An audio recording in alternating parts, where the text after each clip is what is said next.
أثار باكسي لوبيز المتحدث باسم الحزب الاشتراكي الإسباني موجة جدل واسعة عقب تصريحاته التي لمح فيها إلى احتمال مقاطعة إسبانيا لنهائيات كأس العالم 2026 في حال تأهل المنتخب الإسرائيلي للمشاركة في البطولة المرتقبة بكل من الولايات المتحدة، كندا، والمكسيك.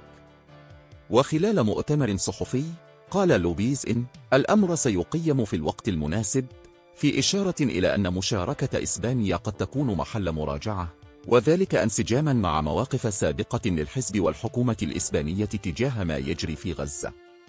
وتأتي هذه التصريحات بعد إعلان مؤسسة أورتيفي الإسبانية نيتها الانسحاب من مهرجان يوروفيجن 2024 إذا شاركت إسرائيل، في خطوة تعبر عن تصاعد الضغوط الدبلوماسية والثقافية ضد تل أبيب.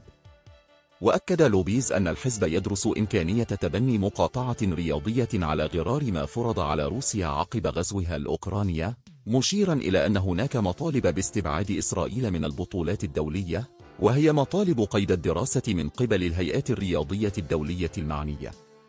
وتجدر الإشارة إلى أن فرص تأهل منتخب إسرائيل إلى كأس العالم تبقى محدودة، حيث يحتل المركز الثالث في مجموعته خلف المنتخب الإيطالي، ما يجعل مشاركته مرتبطة بتحقيق المركز الأول أو اجتياز الملحق الأوروبي.